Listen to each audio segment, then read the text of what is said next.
qu'il y a de bien quand on est perché dans une nacelle, la Fouriani, c'est qu'on peut voir plein de choses. D'abord le paysage, avant le match, histoire de se rincer l'œil, mais on n'est pas là pour ça. Et puis le tout dernier arrivé dans l'effectif Bastiais, un petit budget, l'international espoir, encore tout blanc de son pays d'Écosse, James Fullerton. Le terrain c'est par là, les Rennais les premiers dangereux. Petit accrochage dans les toutes premières minutes du match. Accrochage sans conséquence, dira l'arbitre, entre Viltord, que voici, et Souma, que voilà. Viltord n'est pas content, cette action est arrivée trop tôt peut-être.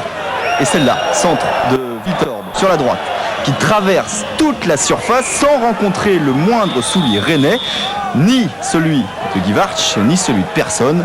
Les deux premiers avertissements de ce match sont donc rennais. En face, chez les Bleus, les Bastiais, il y a toujours Anto Drobniak pour faire le spectacle. Ça commence par un corner joué doucement. Et ça se prolonge par un ballon qu'il faut redresser, la tête de Zivzierski et Drobniak qui s'est jeté. Bastia ouvre le score après 20 minutes de jeu. Un but donc bicéphale, les 2 tiers du boulot pour Zivzierski. Et la dernière touche qui fait toute la différence, c'est pour Drobniak. Drobniak n'a pas laissé passer cette occasion. Regardez celle qui suit 2 minutes plus tard. Un contre un contre Pifto en l'occurrence.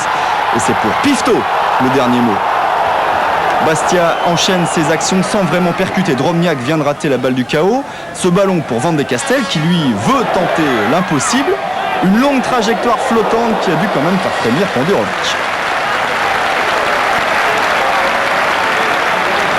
1-0 toujours pour Bastia et une réaction de Rennes. Viltord n'a pas eu de chance tout à l'heure en pénétrant la surface. Et de loin, ça donne quoi? Et bien voilà.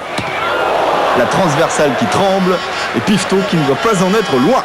Ajouté côté Bastiais cette tête de Santini qui vient frôler le poteau de Pandurovic et vous aurez fait le tour d'une première période un peu maigrichonne, pas très technique, mais vivement et rondement menée. La suite, la seconde période et cette accélération d'entrée des Bastiais. Moravchik, très attendu ici à Fouriani. Un centre dans le trou pour Edeli, une vraie balle de but dans les pieds d'Edeli. Il doit frapper, il tarde un peu, Jean-Jacques Edli. Tant pis, balle de but, ratée. La suite, c'est aussi Drobniak qui touche, lui, son 3e ballon de but. Mais en face, il y a toujours Goran Pandurovic. Rennes dépassé par les événements. Rennes qui subit quelques contre-attaques bien ficelées, comme celle-ci par exemple. Centre de Pierre Laurent. Et coup de boule de l'incontournable Drobniak, 2e but d'Anto Drobniak qui démarre fort cette saison. Merci en passant sur le ralenti qui suit à Pandurovic qui aurait pu éviter ça.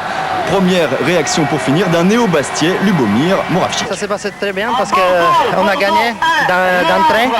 Parce que ça m'est arrivé la première fois depuis quand je suis en France. Je suis très content.